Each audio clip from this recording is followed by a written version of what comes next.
Hello friends, मेरा नाम है शुभम राव और आप सभी का स्वागत है हमारे नए यूट्यूब चैनल स्टडी विथ एनआईटीएंस में। मैं खुद एक एनआईटीएन हूँ और मैं एनआईटी रायपुर से बीटेक हूँ इलेक्ट्रिकल इंजीनियरिंग में। तो जैसा कि आपको पता होगा कि हमारी एसीएफ एग्जामिनेशन की पर्यावरण की सीरीज चल रही है।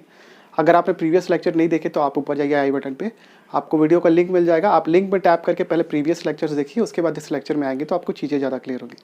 इसके अलावा मैंने सीजी व्यापम के कंप्यूटर सब्जेक्ट का 21 वीडियो का कंप्लीट पैकेज बना दिया है। अगर आपको वो वीडियो देखने हैं तो आप ऊपर जाइए आई बटन पे, आपको वीडियो का लिंक मिल जाएगा। आप लिंक पर टैप करके उन वीडियोस को देख सकते हैं। इसके अलावा हमारे यूट्यूब चैनल का प्लेलिस्ट आप कंपलसरी चेकआउट करिए। मैंने उसमें वहाँ पे अलग अलग सब्जेक्ट के प्लेलिस्ट बना दिए हैं, आप जिनको आसानी से वहाँ से देख सकते हैं। ठीक है। और बहुत जल्द आपके लिए एक बहुत अच्छी खुशखबरी है कि जो लोग सीजीपीएससी और सीजी व्यापम की तैयारी करने वाले थे तो उनकी तो वीडियो मैं डाल ही रहा हूँ, लेकिन सीजीपीएससी प्रीलिम्स की वीडियोस भी मैं आपको अपने यूट्यूब चैनल पे दूंगा। इसके अलावा मैं सोच रहा हूँ कि बहुत ही जल्द मैं आपको जूम ऐप के माध्यम से भी पढ़ाने की कोशिश करूँगा। इस संबंध में जो भी जानकारी है वो हमारे व्हाट्सएप सपोर्ट ग्रुप में आपको मिलेगी। ठीक है। तो अगर आप निःशुल्क तैयारी करना चाहते हैं, हाँ, ये कंपलसरी नहीं है कि मैं सारे सब्जेक्ट और सारे टॉपिक्स आपको पूरा फ्री ऑफ कॉस्ट दे दूँ, लेकिन हाँ, मैं जो भी दूंगा वो मैं आपको ऑथेंटिक और प्लस एक सीरीज बना के दूंगा। अभी तक मैंने जो कंप्यूटर के आपको नोट्स दिए हैं वो भी पूरा कंप्लीट है, और जो मैं अभी पर्यावरण के दे रहा हूँ वो भी आपको पूरा कंप्लीट मिलेगा। ठीक है। तो ऐसा नहीं है कि यूट्यूबर के टाइप मैंने 4-5 वीडियो डाल दिए अपने प्रमोशन के लिए और उसके बाद फिर बोल दिया हो गया आपका टाटा बाय बाय। ठीक है। वो सब मैं काम नहीं करता, क्योंकि मुझे भी पता है कि आपको लेक्चर चाहिए, मतलब पूरे लेक्चर चाहिए। ठीक है। लेकिन उसके लिए आपका ज़रूरी है कि आप प्लीज़ मेरे वीडियो को बिना स्किप करे आखिरी तक देखें और मेरा ऑडियंस रिटेंशन बढ़ाने में मेरी मदद करें। सेकेंड मोस्ट इम्पॉर्टेंट चीज़, वीडियो को कंपलसरी लाइक करें। ठीक है। कमेंट में आप एटलीस्ट थम्स अप डाल दीजिए। इसके अलावा अगर इस चैनल में आप नए हैं तो सब्सक्राइब करने के साथ साथ बेल नोटिफिकेशन को ज़रूर ऑन करिए, तो उससे आपको मेरे फ्यूचर वीडियो की नोटिफिकेशन आराम से मिल जाएगी। इसके अलावा वीडियो का डिस्क्रिप्शन जरूर चेकआउट करिए, उसमें मेरा फेसबुक और व्हाट्सअप, ट्विटर और इंस्टाग्राम है। आप मुझे फेसबुक और इंस्टाग्राम पे कंपलसरी फॉलो कर लीजिए। ठीक है। फेसबुक पेज को लाइक करने के साथ फॉलो करना ज़रूर ना भूलें। और इसके अलावा हमारे व्हाट्सएप सपोर्ट ग्रुप का अगर आपको हिस्सा बनना है तो वहाँ पर मुझे मैसेज करिए लिंक पे टैप करके अपने नाम और लोकेशन के साथ। मैं आपको व्हाट्सएप सपोर्ट ग्रुप में जोड़ लूँगा। लड़के एवं लड़कियों के लिए अलग अलग ग्रुप है और लगभग 200 मेंबर के आसपास हमारे ग्रुप में है। तो प्लीज़ ग्रुप का पार्ट बनिए। ठीक है। जिन किसी सज्जनों को अगर मेरे घर में आके पढ़ना है तो उसके लिए भी सुविधा उपलब्ध है, लेकिन उसके लिए आपको रायपुर में रहना ज़रूरी है, क्योंकि उसके अलावा कोई ऑप्शन नहीं है कि आप कहीं और से आके यहाँ पढ़ सकते हो। ठीक है। तो अगर आप रायपुर में रहते हैं तो मुझसे कांटेक्ट करिए व्हाट्सएप के थ्रू। मैं आपको पढ़ाई से रिलेटेड सारी जानकारी आपको दे दूँगा। ठीक है। जो भी हमारा शेड्यूल रहेगा मैं सब डिस्कस करने के लिए रेडी हूँ। ठीक है। तो ये सारी सर्विसेज मैं दे रहा हूँ, तो प्लीज़ आपका भी दायित्व बनता है कि आप मेरे को सपोर्ट करो थोड़ा सा। ठीक है। और हम लोग चलते हैं हमारे लेक्चर की ओर। आज जो हम लोग टॉपिक पढ़ने वाला है उसका नाम है डिजास्टर मैनेजमेंट, या फिर इसको बोलते हैं आपदा प्रबंधन। ठीक है। मैंने इसके लिए बहुत सारे नोट्स वगैरह ढूंढे अलग अलग जगह से। वाणी की बुक में भी ये टॉपिक नहीं दिया है, तो अब मैंने एक कोचिंग इंस्टीट्यूट की बुक उठाई है और मैंने उसी को रेफरेंस बनाया है इस टॉपिक से रिलेटेड। ठीक है। और मेजरली आपका जो 3 चैप्टर था, आपका जैव विविधता, आपका सेकेंड हो गया आपका प्रदूषण, और थर्ड था ठोस अपशिष्ट प्रबंधन। वो सारी चीज़ें मैंने ऑलरेडी करा दी है, आप जाके देख सकते हो। ठीक है। अब जो टॉपिक बचते हैं आपका डिजास्टर मैनेजमेंट और क्या बोलते हैं आपका जनसंख्या, और एक और टॉपिक बचता है आपका मानव स्वास्थ्य एवं पर्यावरण। ठीक है। ये 3 जो यूनिट बचते हैं वो केवल रट्टा मारने वाला, उसमें कोई अपना एक्स्ट्रा दिमाग नहीं लगाने का। इसमें समझने का कुछ नहीं है। जैसे आपको प्रदूषण में थोड़ा बहुत समझने का था, जैव विविधता में थोड़ी बहुत चीज़ें समझने की थी, ये सब टॉपिक आपके कॉम्प्लीमेंट्री टॉपिक है और इसमें केवल दिमाग नहीं लगाना, सीधा उठा के रटना है। और मैं आपको, और पता है ये सब चीज़ें आपको पता होंगी ऑलरेडी, मैं केवल आपको नोट्स देने का था मेरे को पूरा, तो मैं ये सारे टॉपिक्स करा रहा हूँ। ठीक है। तो आप ज़्यादा दिमाग ना लगा के केवल इसी को पढ़िए और रट के सीधा एग्ज़ाम में चले जाइए। ठीक है। चलो वो आगे चीज़ें मैं बताऊँगा। सबसे पहले देखते हैं डेफिनेशन क्या है आपदा की, वो फटाफट आप लोग देख लेते हैं। देखो, आपदा क्या होता है, बेसिकली आपके अप्रत्याशित मतलब जो कि हमारी इमेजिनेशन से दूर है, ऐसा, इसको अप्रत्याशित घटना बोलते हैं। या फिर दुष्प्रभावी, मतलब जिसका प्रभाव दुष्परिणाम उत्पन्न हो। ठीक है, घटनाओं का चरम है, ठीक है, मतलब वो एक्सट्रीम पॉइंट है इनका, ठीक है, जिससे अपार मानव एवं जीव जंतुओं तथा पादपों की हानि होती है। ऐसी घटनाओं को कहलाता है आपका आपदा कहलाते हैं। ठीक है, ये है आपका डेफिनेशन, अगर आपको लिखने के लिए कभी आए, ठीक है, तो आप ऐसे लिख सकते हो। सेकंड है आपकी इसकी उत्पत्ति कहाँ से हुई है। ठीक है, डिजास्टर आपको पता है बेसिकली एक शब्द है जिसकी उत्पत्ति आपके फ्रेंच शब्द से हुई है। दो शब्दों को मिलाकर बना है, पहला है डेस, डेस का अर्थ होता है अशुभ, ठीक है, और है एस्टर, अब एस्टर बोलते हैं कि अस्त्रे बोलते हैं, मेरे को नहीं पता, ठीक है। इसका मीनिंग है होता है फ्रेंच में, हिंदी में सितारा, ठीक है, मतलब इसका मीनिंग है अशुभ सितारा, ठीक है, उससे इस शब्द की उत्पत्ति हुई है डिजास्टर, ठीक है। तो डिजास्टर बेसिकली यही है। अब हम लोग देखते हैं एक एक करके सारे जितने भी डिजास्टर होते हैं और हम लोग वन बाय वन करके उन पे चर्चा करेंगे। सबसे पहले आपका बाढ़ या फिर फ्लड, ठीक है, और ये बहुत ही कॉमन डिजास्टर है, हर कोई जानता होगा फ्लड क्या होता है, ठीक है। लेकिन अगर आपको परिभाषा लिखने के लिए आए तो कैसे लिखेंगे वो मैं आपको बता देता हूँ। जब नदी अपने तटबंधों, तटबंध मतलब किनारा, ठीक है, इसका अच्छा हिंदी वर्ड बताओ तो मेरे को, किनारे को और क्या बोलते हैं? मेरे ख्याल से इसको एक हिंदी का वर्ड बोलते हैं कूल, ठीक है, चेक करना। तो ये अगर किसी को पता होगा, कोई सज्जन अच्छा हिंदी जानता होगा तो कूल मतलब भी मेरे ख्याल से किनारा होता है, ठीक है। जब कभी भी नदी अपने तटबंधों को तोड़ देती है और बहने लगती है, तोड़कर बहने लगती है, तो ऐसी स्थिति को कहा जाता है बाढ़, ठीक है। ये आपकी सिंपल सादी सी डेफिनेशन बन जाएगी बाढ़ की, ठीक है। और जैसा कि मैंने बताया कि सबसे सामान्य प्रकार की आपदा है जो हमारे भारत में हमेशा ऑब्जर्व की जाती है, ठीक है। मेजरली आपको पता होगा आपके यूपी, बिहार, असम, ठीक है, और आपके जम्मू कश्मीर, उत्तराखंड, ये सारे एरिया जो है वो लगभग बाढ़ प्रभावित रहते हैं, ठीक है। और ये हर साल की बात है, एक दो साल की बात नहीं है, ठीक है। इससे रिलेटेड कुछ फैक्ट्स हैं जो मैं फटाफट से आपको नरेट करके बता रहा क्योंकि मेरा लिखने का मन नहीं है यहाँ पर, ठीक है। और ये बेसिकली आपको कुछ फैक्ट्स अगर जोड़ने बोले, अगर आपको कभी डिस्क्रिप्टिव राइटिंग में आ जाइए तो आपको क्या जोड़ना है मैं बताता हूँ, ठीक है। भारत में लगभग 329 मिलियन हेक्टेयर भूमि जो है वो बाढ़ से प्रभावित है, मतलब ये इतना बड़ा एरिया जो है वो हमेशा बाढ़ से प्रभावित रहता है। सेकंड क्या है, बाढ़ बारंबार आने वाली ऐसी आपदा है जिसके माध्यम से जनजीवन को भारी हानि होती है तथा आपके जो भी इंफ्रास्ट्रक्चर और उसके बाद जीवन की सुविधाएं हैं वो भी प्रभावित होती हैं, ठीक है। ये सेकंड आप लिख सकते हो। नेक्स्ट है आपका ये कुछ स्टैट्स दिए हैं आपके 1996 से 2005 की पिछली 10 वर्षीय अवधि में औसत वार्षिक बाढ़ पिछले 53 वर्षों की तदरूपी औसत 1805 करोड़ रुपए की क्षति की तुलना में 2745 करोड़ रुपए थी। अब ये किसी को समझ में नहीं आया होगा तो मैं बता देता हूँ। ये बोल रहा है कि जो आपके वर्ष 96 से लेकर 2005 की अवधि में जो बाढ़ आई थी तो उससे जो क्षति हुई है वो है 2745 करोड़ रुपए, ठीक है। जबकि आपके 53 साल मतलब उसके 53 साल में जब से हम लोग आज़ाद हुए हैं तब से जो लेके अभी तक मतलब 96 तक जो क्षति हुई थी उसका वैल्यू है आपका 1805, ठीक है। इससे ये पता चलता है कि भारत में आपका इंफ्रास्ट्रक्चर ज़्यादा डेवलप हुआ 1996 से 2005 के बीच में, ठीक है। तो उस हिसाब से क्षति भी हुई, ठीक है। लेकिन हाँ, इसका एक और आप एस्पेक्ट ये देख सकते हो कि आपके जो 53 साल मतलब 96 के पहले जो 53 साल थे उसमें जो बाढ़ आई उसका फ्रीक्वेंसी कम था एज़ कम्पेयर टू जो अभी 96 से 2005 के बीच में है। तो इससे ये हम लोग को पता चलता है कि हमारे विश्व में क्लाइमेट चेंज का कितना बड़ा इम्पैक्ट पड़ रहा है और बेसिकली बाढ़ जो है वो आपके क्लाइमेट चेंज की वजह से भी काफ़ी हद तक आती है, ठीक है। तो ये समझ सकते हैं, प्लस इसका हमको परिणाम डेटा के रूप में भी दिखता है। नेक्स्ट क्या है कि आपका बाढ़ से लगभग 75 लाख हेक्टेयर की भूमि प्रभावित होती है हर साल, ठीक है। वो जो मैंने बताया था 329 मिलियन हेक्टेयर वो पूरी ओवरऑल क्षेत्र है, जबकि आपके 75 लाख हेक्टेयर भूमि ये हर साल प्रभावित होती है। ठीक है, वर्ष 1977 में बाढ़ से जाने वाली जानों की संख्या 11,316 थी, जो सबसे अधिकतम है।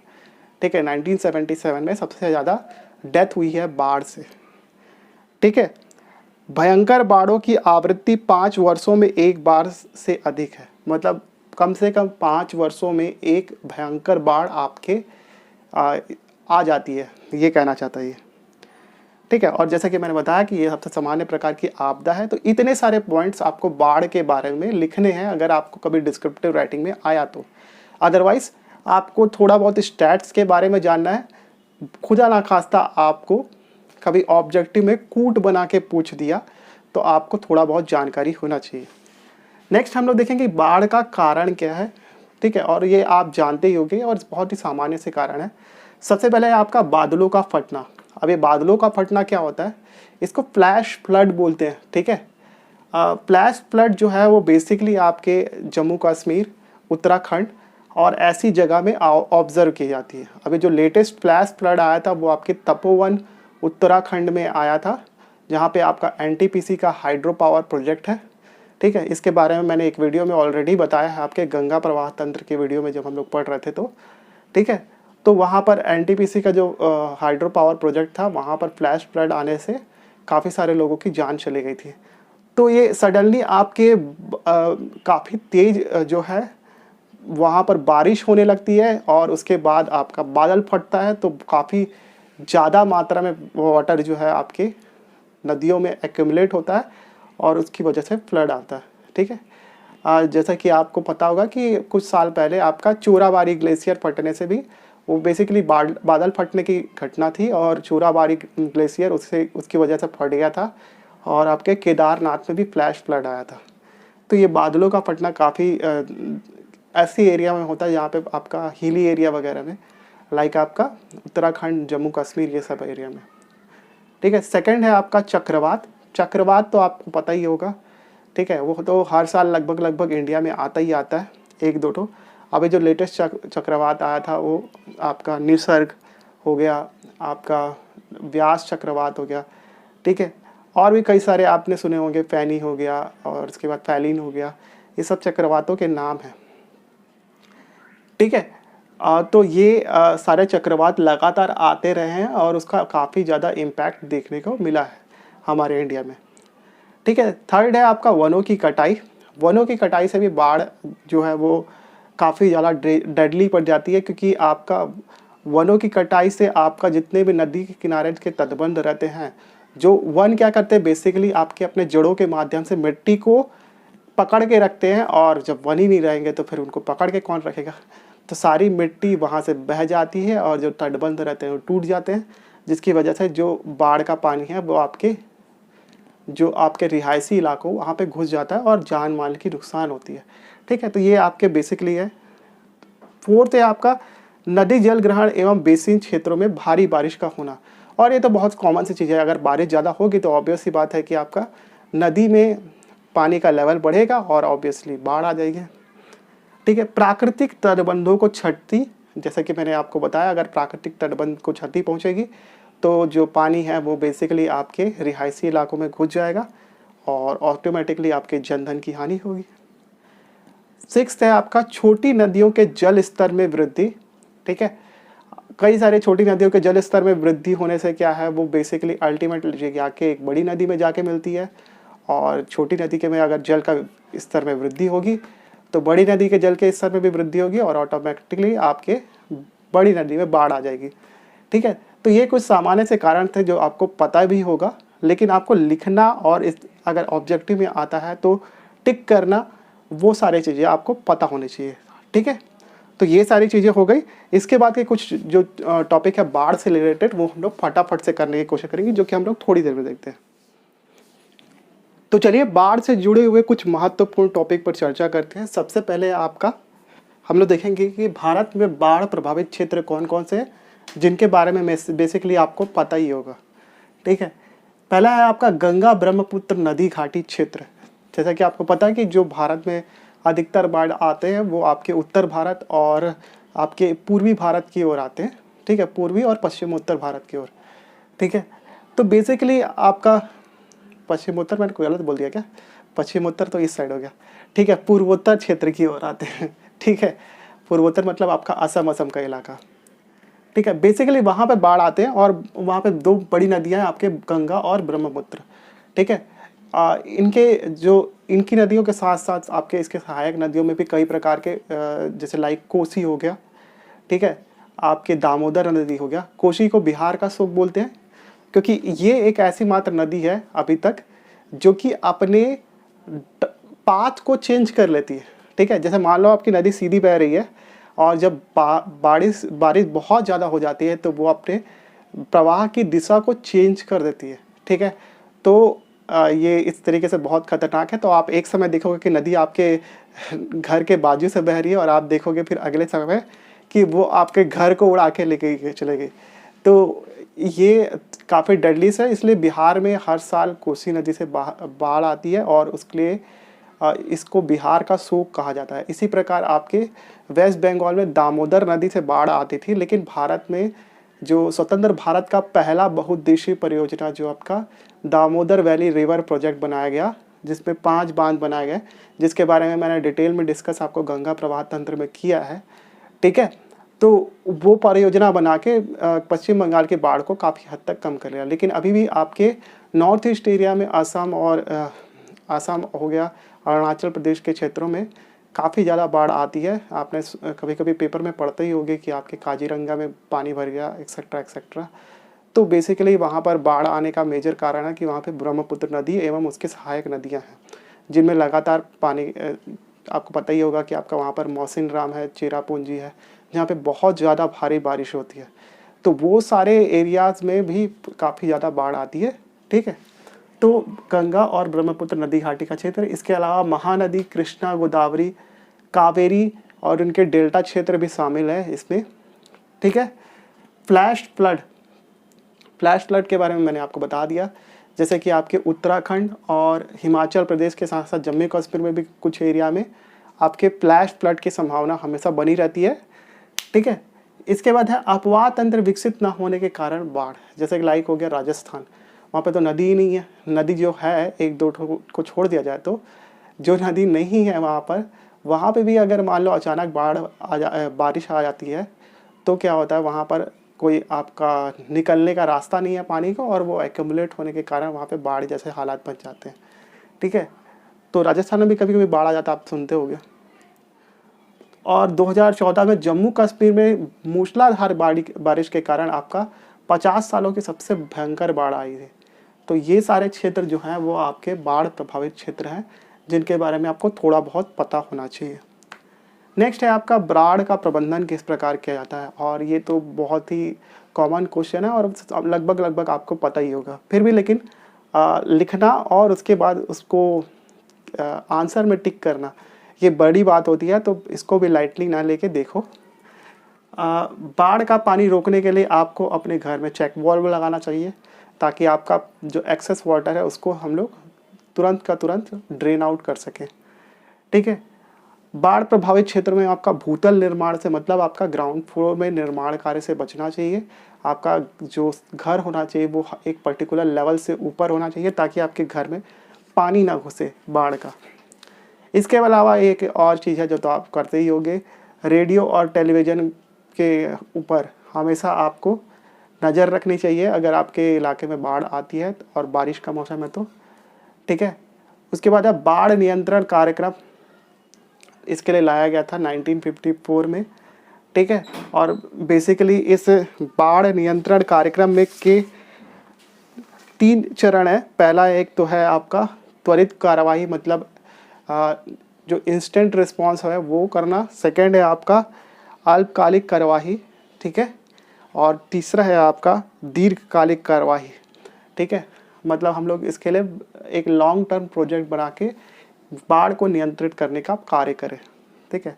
लेकिन ये तो एक प्राकृतिक घटना है जो काफ़ी मुश्किल से नियंत्रित होगी, ठीक है।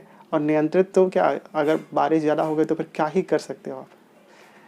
नेक्स्ट है आपका बाढ़ नियंत्रण करने के लिए एक आयोग बनाया गया जिसका नाम है केंद्रीय जल आयोग, ठीक है।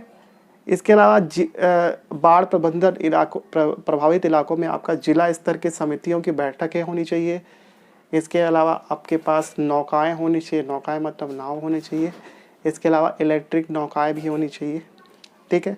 नेक्स्ट है आपका बाढ़ प्रभावित क्षेत्रों में आपको रिलीफ कैंप बनाना चाहिए और वहाँ पे खाद्यान्न और जीवन की आवश्यकताओं की चीज़ें आराम से लोगों को मुहैया हो, ऐसे आपको रिलीफ कैंप बनाना चाहिए, ठीक है।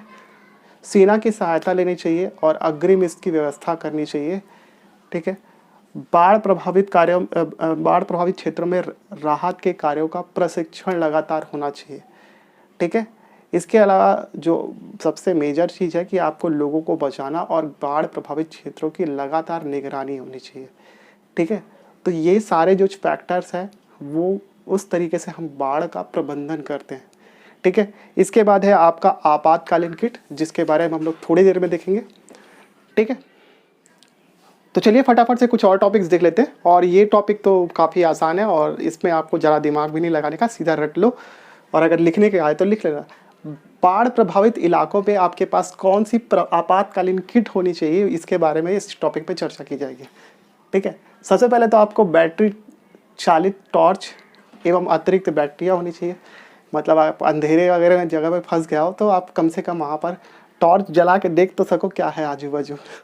नेक्स्ट है आपका बैटरी चलित रेडियो होना चाहिए आपके पास, ताकि आप अपने आजू बाजू में कोई बचाने आ रहा है तो वो सुन सको और इसके अलावा जो सरकार के द्वारा कार्य किए जा रहे हैं उसके बारे में जानकारी ले सको। क्योंकि आपके नॉर्मली बाढ़ प्रभावित इलाकों में आपका लाइट वाइट तो रहती नहीं है और जनरली सप्लाई कट कर दी जाती है, क्योंकि आपका अगर बिजली का तार पानी में गिर गया तो फिर गया, ठीक है। नेक्स्ट है आपके पास क्लोरीन की गोलियाँ होनी चाहिए, ठीक है। बाढ़ प्रभावित इलाकों में सबसे मेजर दिक्कत है आपके पानी की समस्या, ठीक है। पानी मतलब पीने लायक पानी, पानी तो हमेशा हर जगह भरा रहेगा। तो आप क्लोरीन की गोलियों से आप क्या क्या कर सकते हो, आपका जो पानी रहता है उसको स्वच्छ कर सकते हो। उसके लिए आप एक गिलास पानी में आप क्लोरीन की गोली डाल लो, थोड़ी देर तक वेट करो और पानी साफ़ हो जाएगा, ठीक है। ये मैंने बेयर ग्रिल्स के शो से देखी है, ठीक है। ये और ये सब चीज़ें डिस्कवरी देखोगे तो आपको पता चल जाएगा, जानते हो आप ज़्यादा समझदार। नेक्स्ट है आपके पास दस्तावेज होना चाहिए, लाइक वोटर कार्ड, आधार कार्ड, राशन कार्ड, और इनको तो आप संभाल के अपने पास रखो ताकि आपको कम से कम कोई देख के पहचान तो सके। और अगर गलती से आपकी पेटी बन जाए तो भी आपके पहचान के लिए कुछ तो होना चाहिए, तो वो भी सारी चीज़ आपके पास होनी चाहिए। नेक्स्ट है आपका वाटरप्रूफ कंटेनर में आप मोमबत्ती और माचिस को रखें। तो ये भी एक तरीका है कि आप कम से कम जला के लोगों को देख तो सको, ठीक है। ये सारी चीज़ें आपके पास होनी चाहिए। तो इतनी सारी चीज़ें हमने बाढ़ के बारे में पढ़ी, ठीक है। बाढ़ क्या होता है, क्या इससे रिलेटेड क्या क्या चीज़ें होती है, सब हमने देख लिया। आपको इससे रिलेटेड अगर आप ऑब्जेक्टिव लगाओगे तो आपको थोड़ा दिमाग में ज़्यादा चीज़ें घुसेगी कि क्वेश्चन किस प्रकार आता है, ठीक है। मैंने तो थ्योरी आपको बता दिया है, लेकिन क्वेश्चन करना आपका काम है, ठीक है।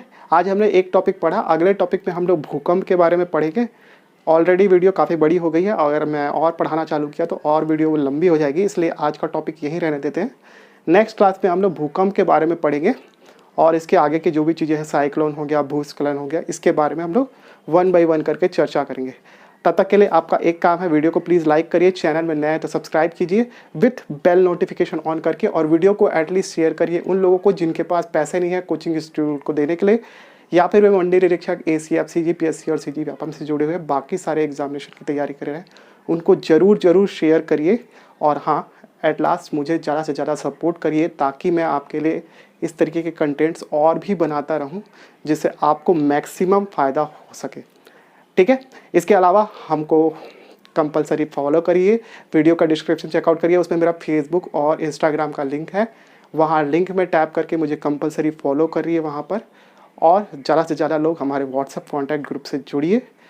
कम्युनिटी जितनी ज़्यादा बड़ी होगी हम लोग एक दूसरे की ज़्यादा हेल्प कर पाएंगे और ज़्यादा अच्छे से हम लोग तैयारी कर पाएंगे, ठीक है। तब तक के लिए thank you so much for watching this video. Have a good day.